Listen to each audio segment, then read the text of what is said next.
नमस्कार दोस्तों, study classes में आपका स्वागत है। और हम पढ़ रहे थे सेकंड चैप्टर हमारा कंप्यूटर की पीढ़ियाँ। ये हम ऑलरेडी कल पढ़ चुके थे। आज इसका एक बार हल्का सा रिवाइज करेंगे और कुछ क्वेश्चनों को सोल्व करेंगे। हमने देखा था कंप्यूटर की पीढ़ियाँ कितनी होती हैं, 5 पीढ़ी होती हैं। और किसके आधार पर बांटी गई? वो हार्डवेयर के आधार पर, क्योंकि सभी पीढ़ियों में अलग अलग मुख्य उपकरण मतलब मेन कंपोनेंट होता है। मेमोरी अलग अलग होती है, भाषा सबकी अलग होती है, ऑपरेटिंग सिस्टम अलग यूज़ किया गया और उनकी विशेषताएं जो थी, स्पेशलिटी, वो भी अलग अलग थी। पहली पीढ़ी की अगर बात करें तो पहली पीढ़ी जो है 1942 से 1956, और इसमें जो मुख्य तकनीकी मतलब मेन कंपोनेंट का यूज़ किया गया था वो है वैक्यूम ट्यूब। मेमोरी जो यूज़ की गई थी वो है मैग्नेटिक ड्रम यूज़ की गई थी। और भाषा जो थी वो मशीनरी भाषा का प्रयोग किया गया था। बैच प्रोसेसिंग मतलब जो बैच प्रोसेसिंग ओएस है उसका इसमें प्रयोग किया गया था। फिर हमने इसकी विशेषताएं देखी थी कि आकार में क्या होते थे, बड़े होते थे, भारी होते थे, अधिक गर्मी पैदा करते थे, क्योंकि इनमें जो वैक्यूम ट्यूब्स है वो अधिक मात्रा में यूज़ किए गए थे। इसलिए क्या होते थे, महंगे भी होते थे और गर्मी भी बहुत ज़्यादा।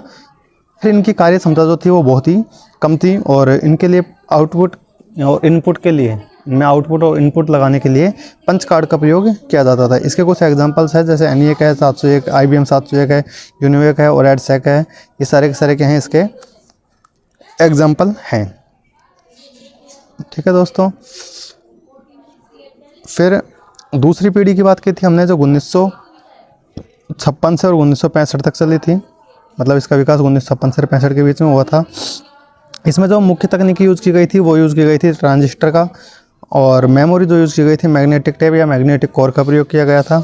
भाषा जो यूज़ की गई थी वो असेंबली यूज़ की गई थी। ऑपरेटिंग सिस्टम में मल्टी प्रोसेसिंग OS का यूज़ किया गया था। ठीक है। अब ये जो थे वो पहले पीढ़ी की तुलना में थोड़े छोटे होते थे और इनमें पहली पीढ़ी की तुलना में कम ऊर्जा का खपत हुआ। फिर अधिक विश्वसनीय थे पहली पीढ़ी की तुलना में, गति अधिक थी और बेहतर गणना क्षमता इनके अंदर पाई गई। इसके एग्जाम्पल की बात करें तो IBM 1401 और हनीवेल 200। ये IBM 1401 के बारे में हमने पहले पढ़ा था कि IBM 1401 जो है वो नेपाल का प्रथम कंप्यूटर था। फिर हमने तीसरी पीढ़ी की बात की थी कि तीसरी पीढ़ी में जो कंप्यूटर है उनमें मुख्य तकनीकी जो है इंटीग्रेटेड सर्किट का प्रयोग किया गया था, IC का प्रयोग किया गया था। मेमोरी जो थी वो डिस्क की यूज़ की गई थी, मतलब मैग्नेटिक जो डिस्क होती है उसका, चुंबकीय डिस्क थी, उसका प्रयोग किया गया था। भाषा ये भी हमने पढ़ा था कि तीसरी, चौथी और पांचवी पीढ़ी, 3rd, 4th और 5, ये तीनों ही पीढ़ियों में उच्च स्तरीय भाषा का प्रयोग किया गया था। लेकिन उच्च स्तरीय भाषाओं में जैसे एग्जाम्पल देखें तो इसमें क्या थे, फोर्ट्रेन थे, कोबाल थे, बेसिक का यूज़ किया गया था। फिर हमने बात की थी और इसके OS की, तीसरी पीढ़ी के OS की। तो तीसरी पीढ़ी में जो OS यूज़ किया गया था वो क्या था, टाइम शेयरिंग OS यूज़ किया गया था। देखो दोस्तों, यहाँ पर है टाइम शेयरिंग, और जो चौथी पीढ़ी यूज़ की गई थी उसके अंदर था रियल टाइम। ठीक है, तो इनका अंतर थोड़ा याद रखना है। फिर तीसरी के पीढ़ी के जो कंप्यूटर थे वो पहली और दूसरी पीढ़ी की तुलना में क्या थे, हल्के थे, तेज़ थे और यूज़र फ्रेंडली थे। साथ में तीसरी पीढ़ी के आने के साथ इसमें स्टोरेज की जो है सुविधा वो अच्छी हो गई थी और ऊर्जा का कम खपत होता था। ऑनलाइन और रियल टाइम सिस्टम का विकास किया गया। उदाहरण के लिए इसके एग्जांपल दिए, PDP 8, PDP 11 और NCR 325। फिर हमने चौथी पीढ़ी की बात की थी। चौथी पीढ़ी में माइक्रो प्रोसेसर का यूज़ किया गया था। मेमोरी जो थी ऑप्टिकल डिस्क HDD यूज़ की गई थी। ऑप्टिकल डिस्क HDD यूज़ की गई थी। साथ में USB 2.0 या USB 2 का यूज़ किया गया था। ठीक है। इसमें जो भाषा थी वो पास्कल भाषा का यूज़ किया गया था, जो कि एक उच्च स्तरीय यूज़ की गई थी। इसके अलावा अडाबी इसमें भाषा थी। ऑपरेटिंग सिस्टम की बात करें तो इसमें रियल टाइम OS का प्रयोग किया गया था।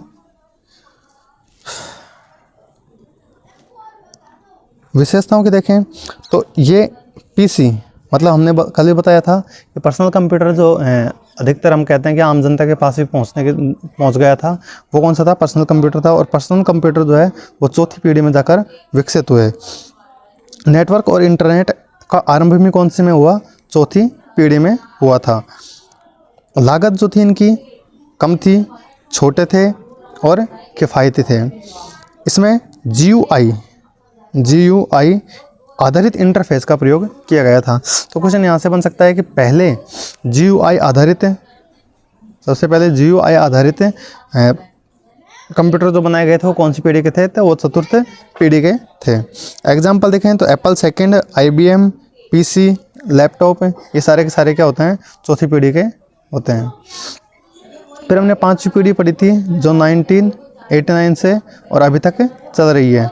इसमें जो मुख्य तकनीकी प्रयोग की गई थी वो थी AI या नैनो पद्धति, ठीक है। और इसके अलावा भी हमने इसको एक नाम दिया था नॉलेज प्रोसेसर।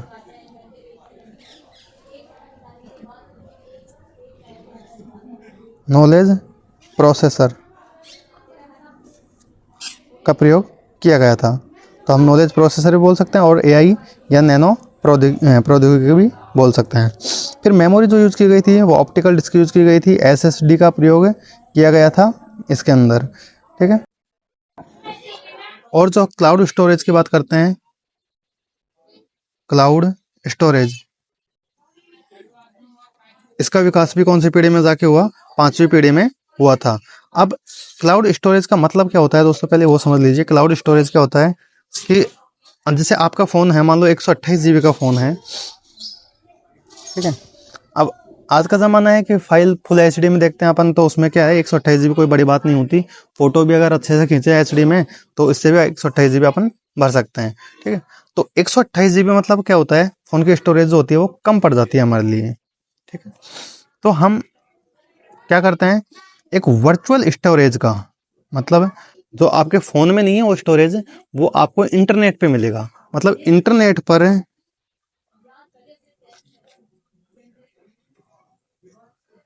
पर दिया गया स्टोरेज,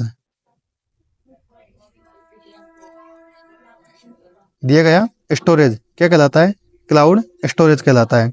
अब क्लाउड स्टोरेज का यूज दो प्रकार से कर सकते हैं अपन, ठीक है। मतलब दो टाइप से दिया जाता है क्लाउड स्टोरेज। पहला पहला तो होगा कि आप मतलब मुख्यतः किस तरीके से अपन कह सकते हैं कि यूज कर सकते हैं, दो तरीके से कर सकते हैं।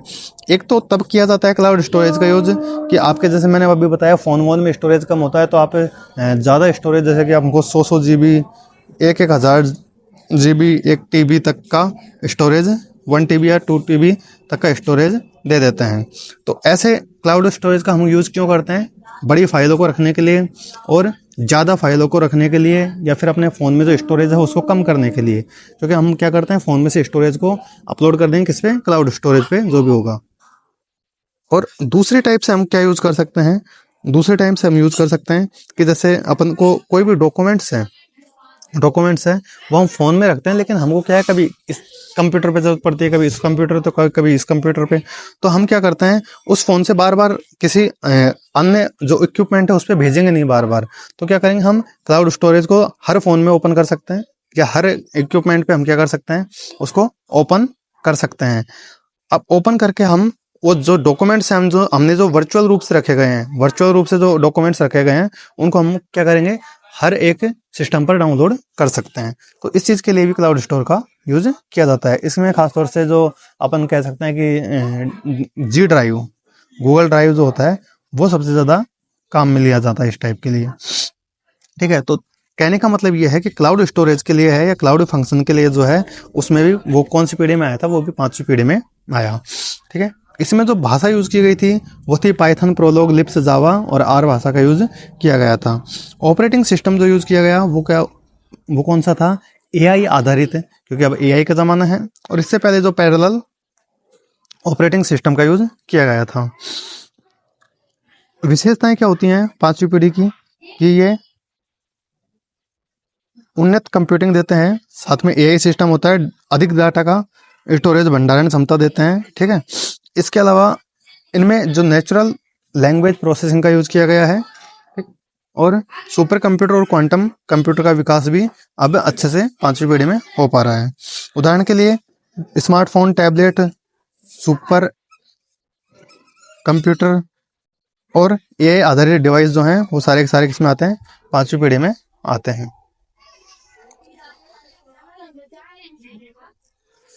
तो दोस्तों आज हम इसके MCQ भी सॉल्व करेंगे इस पे, ठीक है। तो प्रश्न नंबर पहला देखते हैं, तीसरी पीढ़ी की प्रमुख तकनीकी क्या थी, मतलब मेन कंपोनेंट की पूछ रहा है कि तीसरी जो पीढ़ी है उसमें मेन कंपोनेंट कौन सा यूज किया गया था। तो देखो वैक्यूम ट्यूब तो कौन सी पीढ़ी का था, फर्स्ट पीढ़ी का था, ठीक है। ट्रांजिस्टर कौन सी पीढ़ी का था, सेकंड पीढ़ी का। आईसी कौन सी पीढ़ी में यूज की गई थी, तीसरी पीढ़ी में यूज की गई थी। और माइक्रो प्रोसेसर जो है चौथी पीढ़ी में यूज किया गया था। तो यहाँ पे करेक्ट आंसर हो जाएगा हमारा इंटीग्रेटेड सर्किट, ठीक है। तीसरी पीढ़ी के कंप्यूटरों में आईसी का प्रयोग किया गया था, जिससे कंप्यूटर छोटे और अधिक कुशल हो गए, ठीक है। क्योंकि इसमें आईसी की जो साइज थी वो छोटी थी, तो इससे क्या हुआ, कंप्यूटर अधिक बेटर बने और ज़्यादा कुशल बने। कंप्यूटर की जो गति है उसमें भी वृद्धि हुई और साथ में बिजली की खपत में कमी हुई। तो करेक्ट आंसर हो जाएगा तीसरी पीढ़ी में तकनीकी कौन सी यूज की गई थी, इंटीग्रेटेड सर्किट।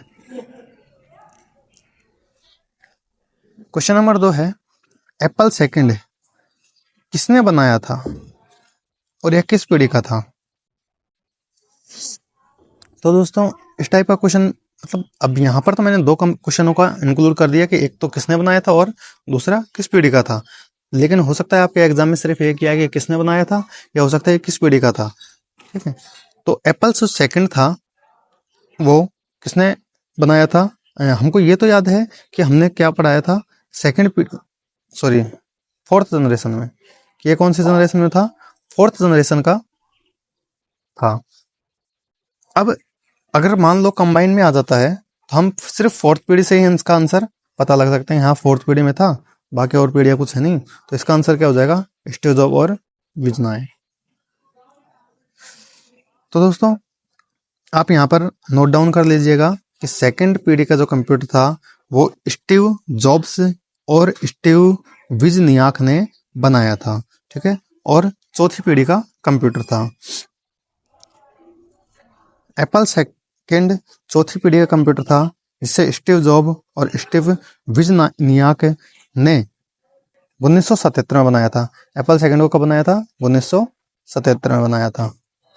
यह पहला व्यावसायिक रूप से सफल पूर्ण पीसी था, मतलब व्यावसायिक रूप से जो बिजनेस के काम आने वाला जो कंप्यूटर था वो कौन सा था, पहला व्यावसायिक कंप्यूटर था एप्पल सेकंड।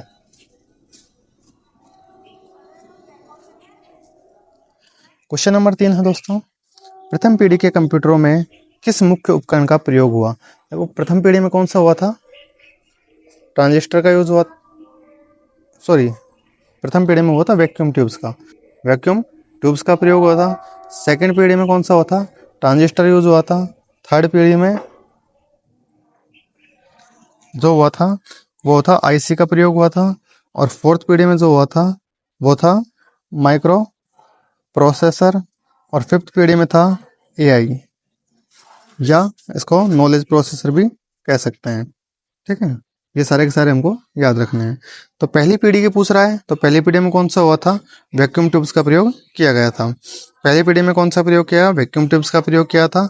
लेकिन ये क्या होते थे, साइज में क्या होते थे, बड़े होते थे, ठीक है। और ये क्या करते थे, बिजली की खपत बहुत ज़्यादा मात्रा में करते थे, इससे क्या होती थी, गर्मी होती थी, आकार में भारी होते थे वो। अब दूसरी पीढ़ी के कंप्यूटर में किस प्रकार की मेमोरी का प्रयोग किया गया था।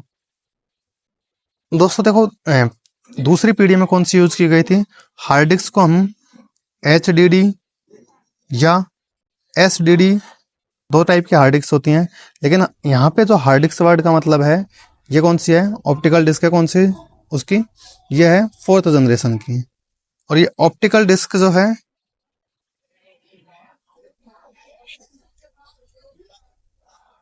ये हो गई SSD, हो गई फिफ्थ जनरेशन की, ठीक है। क्लाउड स्टोरेज में कौन सी जनरेशन में आता है, फिफ्थ जनरेशन में आता है। तो हमारे जो करेक्ट आंसर हो जाएगा वो हो जाएगा मैग्नेटिक टेप या मैग्नेटिक कोर। और ये हम ऑलरेडी पढ़ भी चुके हैं, तो यहाँ पे कंफ्यूज होना ही नहीं चाहिए, क्योंकि हमने पढ़ा था सेकंड पीढ़ी में मैग्नेटिक टेप और मैग्नेटिक कोर का यूज किया गया था। दूसरी पीढ़ी कंप्यूटर में किसका प्रयोग किया गया था दोस्तों?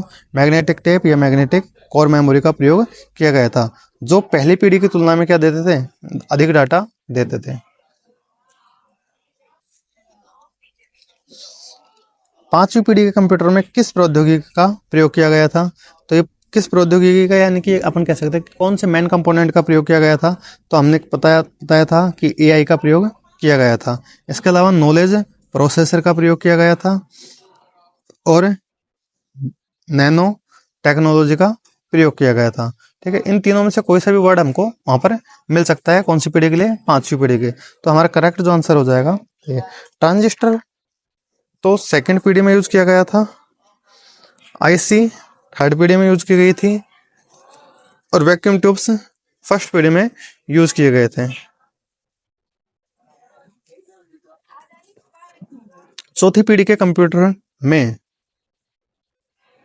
किस प्रकार की भाषा का व्यापक उपयोग हुआ था? देखो दोस्तों, चौथी पीढ़ी की बात कर रहा है। अब चौथी पीढ़ी में हमें याद रखना है कि तीसरी, चौथी और पांचवी पीढ़ी, इन तीनों में ही हाई एंड लैंग्वेज का प्रयोग किया गया था, मतलब उच्च स्तरीय भाषा का प्रयोग किया गया था। लेकिन वहां पर जो हाई एंड भाषाएं जो यूज की गई थी उनके नाम मिलेंगे हमको। ठीक है, जैसा कि इस क्वेश्चन में आप देख सकते हो, यहाँ पे दिया हुआ है सी पास्कल और अडा, मतलब तीन लैंग्वेज दी। एक तो सी लैंग्वेज दी, दूसरी पास्कल लैंग्वेज दी और तीसरी दी अडा लैंग्वेज दी। अब देखो, मशीनरी भाषा जो है वो पहली पीढ़ी में यूज की गई थी, असेंबली भाषा दूसरी पीढ़ी में यूज की गई थी, तीसरी नहीं सॉरी दूसरी पीढ़ी में यूज की गई थी, लिखने में गलती हो जाती है कभी, दूसरी पीढ़ी में यूज की गई थी। ठीक है, फिर ये बोल रहा है कोबाल और फोर्ट्रेन। ठीक है, ये दोनों भी क्या थी? उच्च स्तरीय भाषाएं थी। लेकिन ये कौन सी पीढ़ी की थी? है तीसरी पीढ़ी की थी। और सी पास्कल और ये अडा जो है वो चौथी पीढ़ी की भाषाएं थी। ठीक है, याद रखना है। तो चौथी पीढ़ी के कंप्यूटरों में सी लैंग्वेज, पास्कल लैंग्वेज और अडा का प्रयोग किया गया था, जो सारी की सारी क्या थी? उच्च स्तरीय भाषाएं थी। इससे क्या हुआ? प्रोग्रामिंग सरल और प्रभावी हुई। तीसरी पीढ़ी में किस प्रकार का ऑपरेटिंग सिस्टम, मतलब ओएस के पूछ रहा है दोस्तों बैच प्रोसेसिंग ओएस फर्स्ट पीढ़ी का था। ठीक है, फिर मल्टी प्रोसेसिंग सेकंड पीढ़ी का था, टाइम शेयरिंग तीसरी पीढ़ी का था और रियल टाइम चौथी पीढ़ी का था। ठीक है, ये आपको याद होना चाहिए। अब ये किसने कौन सी पीढ़ी पूछी है? तीसरी पीढ़ी। तो तीसरी पीढ़ी में कौन सा यूज किया गया था? टाइम शेयरिंग ओएस का प्रयोग किया गया था।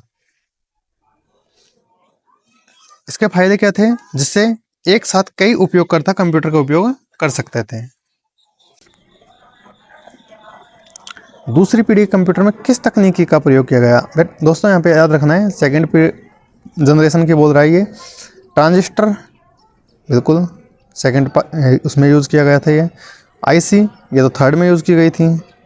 माइक्रो प्रोसेसर यूज़ किया गया था फोर्थ में और वैक्यूम ट्यूब्स फर्स्ट में। अब दोस्तों वैसे तो हम आपको चित्र भी ऑलरेडी दिखा चुके हैं। अच्छा, पहले इसके करेक्ट आंसर की बात कर चुके हैं कि इसका आंसर जो आएगा करेक्ट है, क्योंकि दूसरी पीढ़ी में किसका यूज़ किया गया था? ट्रांजिस्टर का। अगर लेकिन हमने वैसे तो चित्र दिखा दिए थे आपको, फिर भी आपको देखना है ट्रांजिस्टर किस प्रकार का होता था। तो ये देखिए दोस्तों, यहाँ पे जो चित्र बना हुआ है ना, ऐसे इस टाइप की एक वो होती थी स्लैब, जो ब्लैक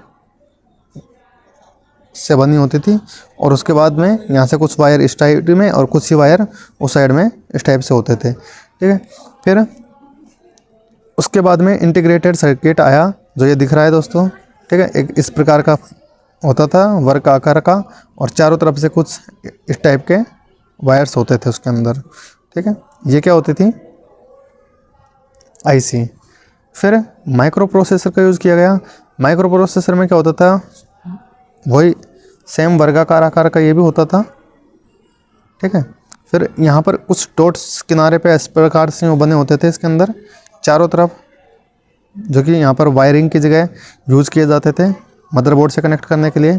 उसके अलावा यहाँ पर भी बीच में एक स्लैब होती थी जिसका प्रयोग किया जाता था डॉट्स के रूप में। ठीक है, तो ये इस टाइप का आप यहाँ पे चित्र में देख सकते हो। ठीक है, और ये है पहली पीढ़ी का, जो एक लाइट अपने होती है वैक्यूम ट्यूब्स उस टाइप की होती थी, तो उसका प्रयोग किया जाता था।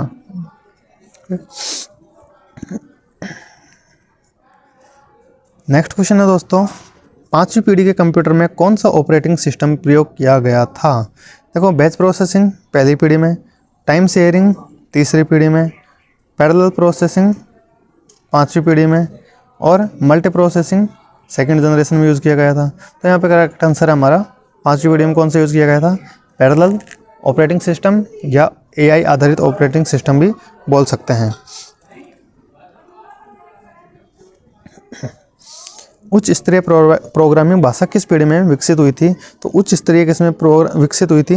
पहली पीढ़ी में, दूसरी पीढ़ी में, तीसरी पीढ़ी में, चौथी पीढ़ी में। तो अब देखो दोस्तों, यहाँ पे क्या है, उच्च स्तरीय भाषा। तो अब अपन अपने दिमाग में आ सकता है कि उच्च स्तरीय तो तीसरी में भी हुई थी, चौथी में भी हुई थी, और फिर अगर ऑप्शन में मान लो 5वीं मिल जाए तो 5वीं में भी हुई थी। सब में किसका विकास होता है? उच्च स्तरीय का। लेकिन सबसे पहली बार तो किसमें हुई थी? तीसरी में आई थी ना। तो हमारा जो करेक्ट आंसर होगा वो कौन से होगा? तीसरे। मतलब कोई चीज़ अगर पहली बार आ रही है किसी जगह पे तो हम उसी को आंसर बता देंगे। ठीक है, सब में ही चौथी पाँचवीं और तीसरी चौथी पाँचवीं में तीनों में ही क्या थी? उच्च स्तरीय भाषा थी। लेकिन इसमें जो विकसित हुई थी तो वो कौन सी में हो गई थी? तीसरी पीढ़ी के अंदर ही विकसित हो गई थी। ठीक है, नाम पूछ ले अगर तो कोबाल है, फोर्ट्रेन है, बेसिक है। ऐसे जो भाषाएं हैं वो कौन सी थी? उच्च स्तरीय भाषाएं जो तीसरी पीढ़ी में विकसित हुई थी।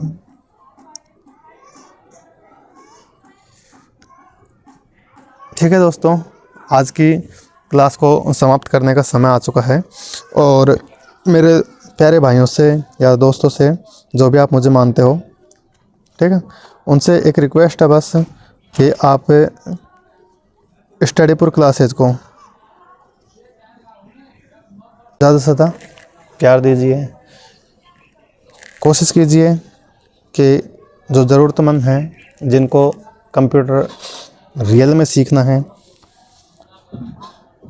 4th ग्रेड के लिए, हम उनको पढ़ा रहे हैं यहाँ पे, तो उनके साथ वीडियो शेयर कीजिए।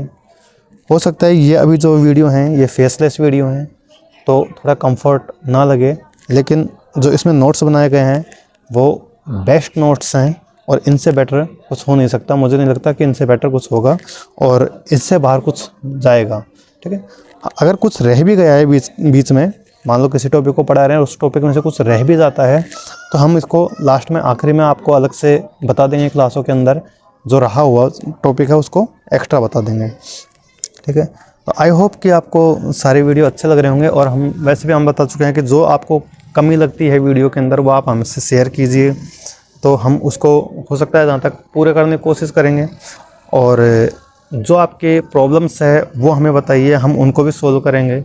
हो सकता है आपके दिमाग में कोई ऐसी चीज़ आ रही होगा कि नहीं सर ये ऐसा नहीं, ऐसा होना चाहिए था, तो वो भी आप हमें सजेस्ट कर सकते हैं। हम एक बार उसके बारे में अच्छे से नॉलेज और लेंगे तो हम आपको और बेटर बता पाएंगे। थैंक यू दोस्तों, thank you for watching. Share करते रहिए।